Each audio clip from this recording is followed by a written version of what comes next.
નમસ્કાર, સ્વાગત છે આપના અરવલ્લી સમાચારમાં અને મોર્નિંગ બુલેટિન સાથે હું છું માસૂમ। સમાચારોની શરૂઆત કરતા પહેલા નજર કરીએ હેડલાઇન્સ પર।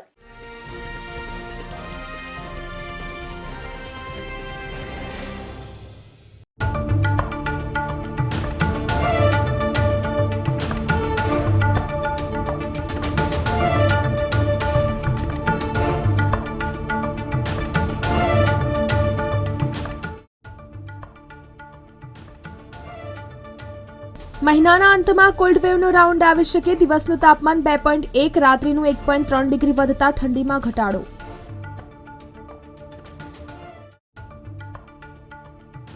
નકલી માર્કશીટના આધારે એડમિશન મેળવવાનું કૌભાંડ। VNSGU ખોટી રીતે પ્રવેશ મેળવનારા 62 વિદ્યાર્થીઓનો પ્રવેશ રદ કરાયા બાદ જે તે રાજ્યની સંસ્થાઓને પોલીસ કાર્યવાહી માટે જાણ કરાઈ। માંજલપુર મકરપુરાના 3 લાખ લોકોને 17-18મી ડિસેમ્બરે પાણી નહીં અપાય। ભાયલીમાં સિંધરોડથી આવતી લાઇનનું જોડાણ કરાશે।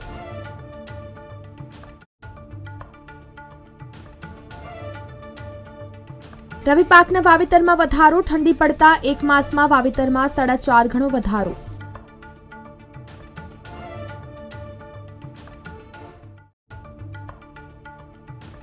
દિવસ પહેલા ભાવનગર જિલ્લામાં રવિ પાકનું વાવેતર 16,100 હેક્ટરમાં થયું હતું। 4 સપ્તાહ જેવા સમયમાં વાવેતરમાં 72,000 હેક્ટરનું અથવા તો 4.5 વધારો।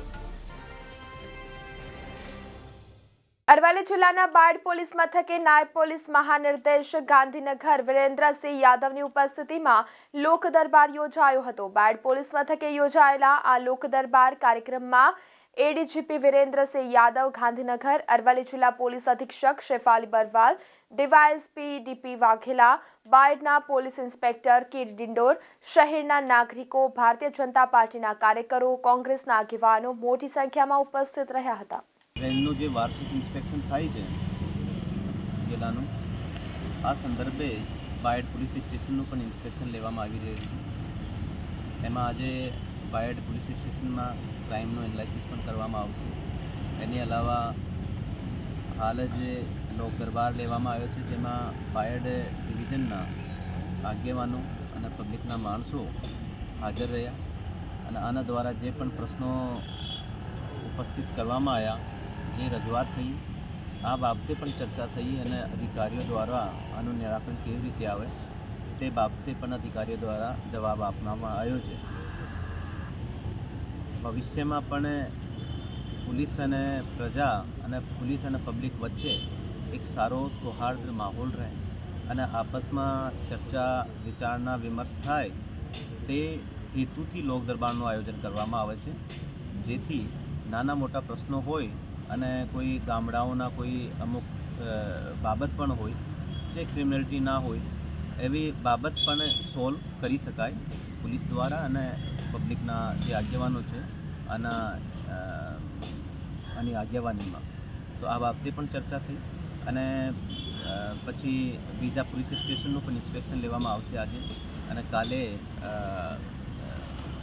એસપી કચેરી અને હેડક્વાર્ટર જે છે એનું પણ ઇન્સ્પેક્શન લેવામાં આવશે। તળાજા પંથકમાં લેટ ખરીફ સિઝનમાં ઓગસ્ટ-સપ્ટેમ્બરમાં વાવેતર થયેલ ડુંગળીનું ઉત્પાદન તૈયાર થઈ ગયું છે, જે પ્રમાણમાં ખૂબ જ ઓછું વાવેતર થયું છે। ખાસ કરીને રાજપરા, ત્રાપજ, બપાડા આસપાસના વિસ્તારમાં વાડી ખેતરમાં અત્યારે ડુંગળીના ઘેરા તૈયાર થઈ ગયા છે, જે હવે માર્કેટ યાર્ડમાં આવવા લાગશે।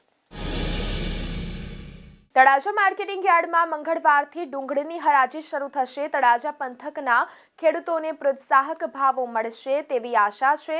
તળાજા માર્કેટિંગ યાર્ડમાં તારીખ 17/12/2024ને મંગળવારથી ડુંગળીની હરાજી શરૂ થઈ છે। નવેમ્બરની આખરથી જ લાલ અને સફેદ ડુંગળી ઠલાવવા લાગી છે। ભાવનગર શહેરમાં ઉત્તરના ટાઢા બોર્ડ પવનને લીધે લઘુત્તમ ઉષ્ણ તાપમાન ઘટીને 13.2 ડિગ્રી સેન્ટીગ્રેડ થઈ ગયું હતું। તેમજ રાતમાં શહેરમાં રાતનું ઉષ્ણ તાપમાન 3.1 ડિગ્રી સેન્ટીગ્રેડનો ઘટાડો થયો છે, જેથી રાતના સમયે પુનઃ ઠંડીનો ચમકારો તીવ્ર થઈ ગયો છે। બીજી તરફ નજર કરીએ તો ભાવનગર શહેરમાં ગત વર્ષની તુલનામાં આ વર્ષે ડિસેમ્બરના બીજા સપ્તાહમાં ઠંડીની તીવ્રતા વધુ રહી છે. તારીખ 9 ડિસેમ્બરથી તારીખ 15 ડિસેમ્બર સુધીના એક સપ્તાહમાં ગત વર્ષે ભાવનગર શહેરમાં સરેરાશ લઘુત્તમ ઉષ્ણ તાપમાન 18.1 ડિગ્રી સેન્ટીગ્રેડ રહ્યું હતું. તે આ વર્ષે ઘટીને 14.2 ડિગ્રી સેન્ટીગ્રેડ થઈ ગયું છે. રાજસ્થાનમાં છેલ્લા કેટલાક દિવસોથી કડકડતી ઠંડી પડી રહી છે. ગુજરાતીઓના ફરવા માટેના ફેવરિટ ડેસ્ટિનેશન એવા માઉન્ટ આબુ પર તો છેલ્લા કેટલાક દિવસોથી તાપમાન માઇનસમાં જતા વાહનો પર અને રસ્તાઓ પર બરફની ચાદર પથરાતી જોવા મળી રહી છે. ભાવનગર સહિત રાજ્યભરમાં રવિ પાકનું વાવેતર શરૂ થઈ ગયું છે, જેમાં ગુજરાતભરમાં વાવેતરમાં ડુંગળીનું કુલ વાવેતર 44,300 હેક્ટરમાં થયું છે. તે પૈકી એકલા ભાવનગર જિલ્લામાં ડુંગળીનું 24,800 હેક્ટરમાં વાવેતર થયું છે, જે રાજ્યની ડુંગળીના વાવેતરની ટકાવારીની દ્રષ્ટિએ 55.98% છે. 30 દિવસ પહેલા ભાવનગર જિલ્લામાં રવિ પાકનું વાવેતર 16,100 હેક્ટરમાં થયું હતું. તે હવે વધીને 71,400 હેક્ટરમાં થઈ ગયું છે. એટલે કે 4 સપ્તાહ જેવા સમયમાં વાવેતરમાં 72,000 હેક્ટરની અથવા તો 4.5નો વધારો થયો છે. ભાવનગર જિલ્લામાં ઠંડીનો આરંભ થઈ ગયો છે, ત્યારે રવિ પાકનું વાવેતર વધીને 71,400 હેક્ટર જમીનમાં થઈ ગયું છે. છેલ્લા 30 દિવસમાં ભાવનગર જિલ્લામાં રવિ પાકના વાવેતરમાં 55,300 હેક્ટરનો વધારો થયો છે. છેલ્લા એક માસમાં ગોહિલવાડ પંથકમાં પાકના વાવેતરમાં 4.5 ગણો વધારો થયો છે. શહેરના દક્ષિણ ઝોનમાં માંજલપુર અને મકરપુરા વિસ્તારના 3 લાખ લોકોને આગામી 17 અને 18 તારીખે પાણી નહીં મળે. 17 ડિસેમ્બરે ભાયલ વિસ્તારમાં Broadway commercial hub petrol pump પાસે પાણીની નવી લાઇનની સાથે ફીડર લાઇનના જોડાણની કામગીરી કરવાની હોવાથી પાલિકાએ આ નિર્ણય કર્યો છે. સુરતમાં નકલી માર્કશીટથી વીર નર્મદ યુનિવર્સિટીમાં પ્રવેશ મેળવવાનું કૌભાંડ સામે આવ્યું છે. બોગસ માર્કશીટના આધારે યુનિવર્સિટીમાં પ્રવેશ મેળવનારા 62 વિદ્યાર્થીઓના પ્રવેશ રદ કરી યુનિવર્સિટી દ્વારા જે તે રાજ્યની સંસ્થાઓને વિદ્યાર્થીઓ સામે પોલીસ કાર્યવાહી કરવા માટે જણાવવામાં આવ્યું છે. શહેરમાં છેલ્લા કેટલાક દિવસોથી ઠંડીમાં ઉતાર ચઢાવ જોવા મળી રહ્યો છે. છેલ્લા 3 દિવસથી સતત રાત્રિના તાપમાનમાં વધારો થતા ઠંડીનું જોર સામાન્ય ઘટ્યું છે. જો કે રાત્રે સુસવાટા ભર્યા ઠંડા પવનોને કારણે ઠંડી અનુભવાય છે. આગામી 2 દિવસ ઠંડીનું જોર રહેશે. તો આ સાથે મોર્નિંગ બુલેટિનમાં અત્યારે બસ આટલું જ. નમસ્કાર.